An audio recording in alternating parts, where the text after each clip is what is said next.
আপনি যদি গত 1 বছর ধরে নতুন কিছু শেখার জন্য চ্যাটজিপিটি ইউজ করে থাকেন, তাহলে আপনি আগের চেয়ে কম বুদ্ধিমান। সম্প্রতি MIT এর চালানো একটি গবেষণা ইউর ব্রেন অন চ্যাটজিপিটি এর ফলাফল এটা। গবেষণাটিতে মানুষকে 3 ভাগে ভাগ করে একটা প্রবন্ধ লিখতে দেওয়া হয়েছিল।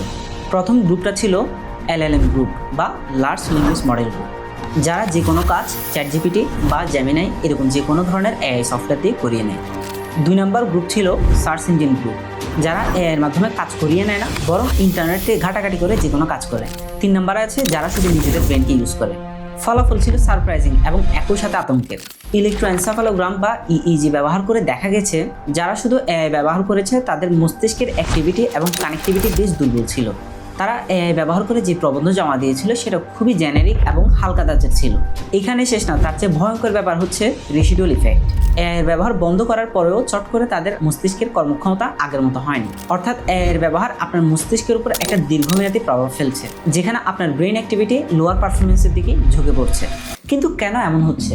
এর জন্য আমাদের জানতে হবে দি সায়েন্স অফ লার্নিং। কিভাবে আমাদের ব্রেন নতুন জিনিস শিখে এবং নিজেকে এক্সপার্ট হিসেবে গড়ে তোলে সেই ব্যাপারটা নিয়ে একটু জানা যায়। মানুষের শেখার ক্ষেত্রে একটা গোল্ডেন স্টেপ হচ্ছে ইনফরমেশন প্রসেসিং। মাটির নিচ থেকে আকরিক তুলেই যেমন আমরা লোহা লক্কর কিংবা স্টিল পেয়ে যায় না, এটাকে ব্যবহার উপযোগী করে তোলার জন্য পরিশ্রম করতে হয়, ঠিক তেমনি কোনো একটা ইনফরমেশনকে ব্যবহার উপযোগী করে তোলার জন্য আমাদেরকে একটা মানসিক পরিশ্রমের মধ্য দিয়ে যেতে হয়। আর এই যে মানসিক পরিশ্রমের অভিজ্ঞতা কিংবা অনুভূতি, এটাই মূলত আসল শেখা। কোনো একটা নতুন ইনফরমেশন যখন আমাদের কাছে আসে, তার সবটুকুই আমাদের মনে সমানভাবে থাকে না। এটা নির্ভর করে আমরা এই ইনফরমেশনটাকে কতটা গুরুত্ব দেই এবং আমাদের পুরনো জ্ঞানের সাথে এটাকে কতটা জুড়ে দিই তার উপর। ধরেন আপনি অর্থনীতি নিয়ে জানতে চান, একদিন আপনি শুনলেন বর্তমান দুনিয়ার 95% টাকাই ফেক।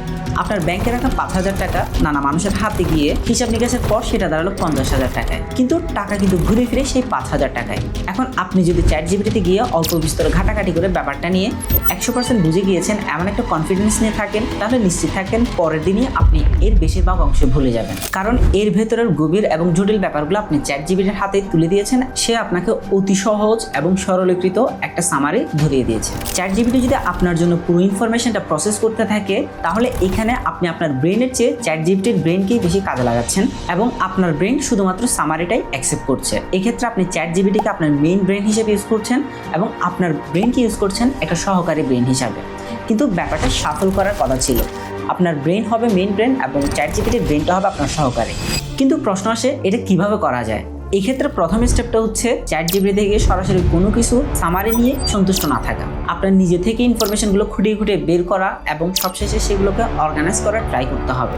এবং এর ফলে আপনি বিভিন্ন ইনফরমেশনগুলোর মধ্যে ডটগুলো খুঁজে ট্রাই করবেন এবং সেগুলোকে অর্গানাইজ করার মতো একটা ক্যাপাবিলিটি অর্জন করতে পারবেন। কিন্তু এর আগে আপনার একটা মেন্টাল ওয়ার্কের মধ্য দিয়ে যেতে হবে। আর এই মেন্টাল ওয়ার্কটার সুবিধা হচ্ছে এর ফলে ওই ইনফরমেশনগুলোর একটা ভিজুয়াল আপনার মস্তিষ্কে গঠিত হবে, যেটাকে সাইকোলজির ভাষায় বলা হয় স্কেমা।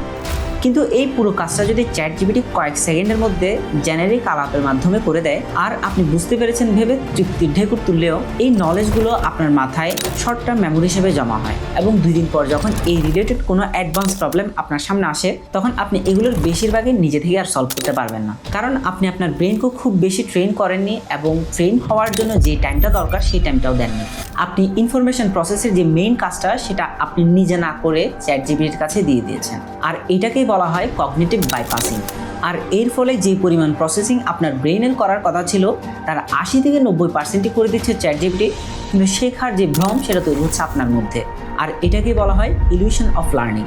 এআইকে নিজের মেইন ব্রেন হিসেবে ইউজ করার ক্ষেত্রে আরও কিছু সমস্যা আছে। যেমন ধরেন, এখন থেকে 40 থেকে 50 বছর আগে রিডিং করতে পারাটাই একটি স্কিল ছিল, যেটা এখন খুবই বেসিক ব্যাপার। এখন থেকে 15 বছর আগে গুগলে সার্চ দিয়ে কোনো তথ্য বের করা একটি স্কিল ছিল, এখন সেটা বেসিকেরও নিচে। ঠিক তেমনি যখন আর্টিফিশিয়াল ইন্টেলিজেন্স মার্কেট আসে, তখন আর্টিফিশিয়াল ইন্টেলিজেন্সকে ব্যবহার করে কোনো তথ্য সংগ্রহ করা ট্রেন্ডি কিংবা স্কিলফুল একটা ব্যাপার ছিল, কিন্তু বর্তমানে সেটা খুব বেসিকের কাতারে চলে এসেছে।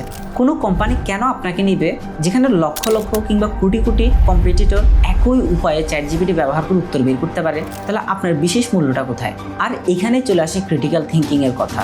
আর এই ক্রিটিক্যাল থিঙ্কিং ডেভেলপ করার জন্য ইনফরমেশন প্রসেসিংটা আপনার নিজেরই করতে হবে। এই যুগে এসে আর্টিফিশিয়াল ইন্টেলিজেন্সকে ব্যবহার করতে না চাওয়া, এটা রীতিমতো যখন দুনিয়াতে টিকা এসেছিল, টিকা ব্যবহার করতে না চাওয়া কুসংস্কারাচ্ছন্ন মানুষের মতোই আচরণ। সেজন্য আপনার চ্যাট জিপিটি, জেমিনাই কিংবা যে কোনো উন্নত মানের আর্টিফিশিয়াল ইন্টেলিজেন্সকে অবশ্যই গ্রহণ করতে হবে, কিন্তু সেটা যাতে আপনার সহকারী হয়, সেটা যাতে আপনার মেইন ব্রেন হয়ে না যায়। আপনারা কোন কোন ক্ষেত্রে চ্যাট জিপিটিকে আপনাদের দৈনন্দিন ওয়ার্কফ্লোতে ব্যবহার করেন সেই ব্যাপারটা শেয়ার করতে পারেন, এবং আপনার কোনো বন্ধু যে আর্টিফিশিয়াল ইন্টেলিজেন্স নিয়ে জানতে ইচ্ছুক, এটাকে কীভাবে বেটার ওয়েতে ইউজ করা যায়, এটার ভালো মন্দ নেগেটিভ ব্যাপারগুলো যদি জানতে চায়, তাহলে তার কাছে এই ভিডিওটা শেয়ার করে দিতে পারেন।